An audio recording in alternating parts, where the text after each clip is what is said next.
This is day 36 of traveling like there's no tomorrow. Got here to Al-Khobar next to the Dammam. Here is some footage of the travel that we've done today, because it was 7 hours while we got here from Riyadh. Now you can watch that.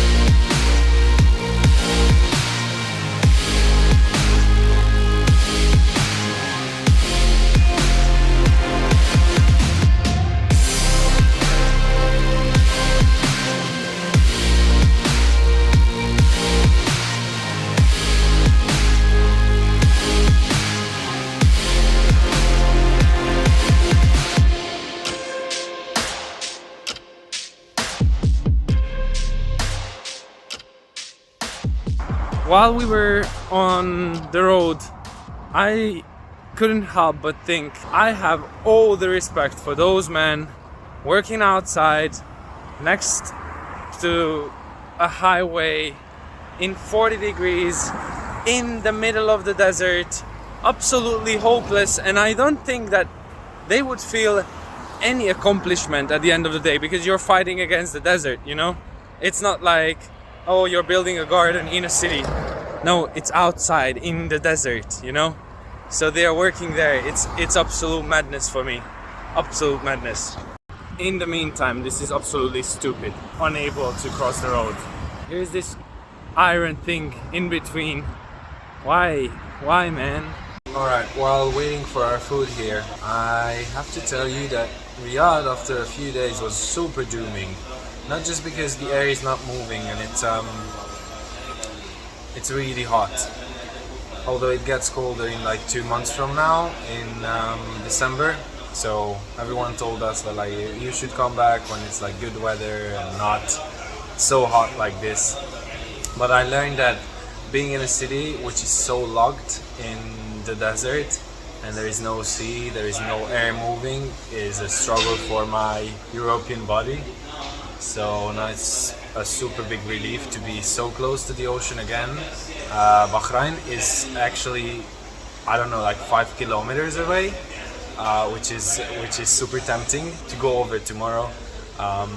We'll see about that. I don't think it's gonna happen, but like it's really tempting because we can clearly see it from this side. To summarize Riyadh, it's a city with 10 million people, you know?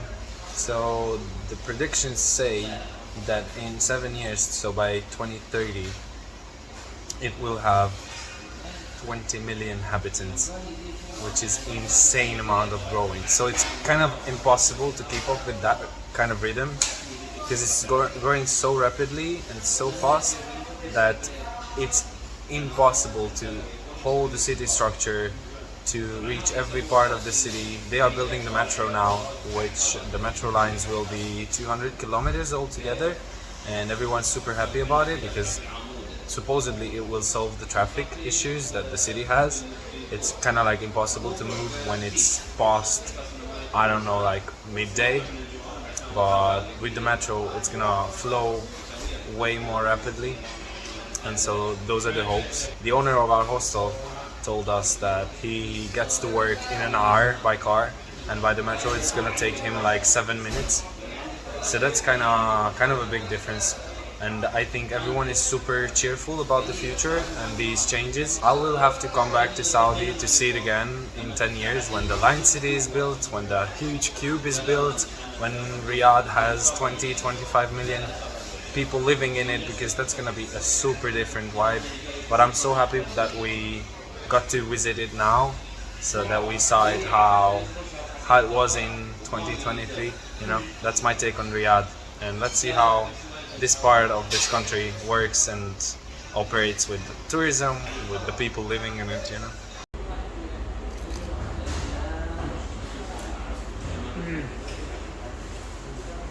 So good. Oh, so good. So delicious. Delicious, delicious, delicious. Look at this guy. This is what it's like to be in the Persian Gulf at 9:30 in the evening. It was just coming for us. Like, we were just so waiting for this experience to finally be in the water. Bahrain is over there, that little dot. and it's a huge beach. We also had to learn a really important lesson about Saudi. Do not believe anything that you read on the internet, because nothing was true. You can smoke wherever you want. You can wear shorts wherever you want, nearly wherever you want. Women are not so covered. Sometimes they go out at night. What else? People do not speak English at all. We read that most of Saudis will speak good English. We have not met one single person who was speaking better English than I do, which is not so hard to do. All the taxi drivers who are from Pakistan, from Bangladesh, from India, and from Saudi as well, neither of them could speak a word of English, and neither the people that we asked about directions, neither the people in the hostel, nobody, neither in the restaurants, neither in the shopping centers. It's crazy. Man, the humidity over here, it is mad.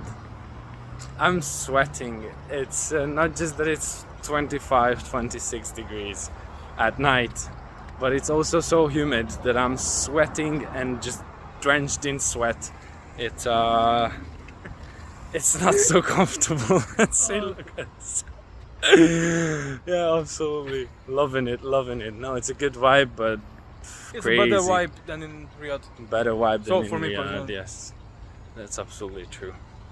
For the same price that we paid in Riyadh for our hostel, we booked ourselves a magnificent hotel here in Khobar, and it's wonderful. I mean, it's just pleasure on its best.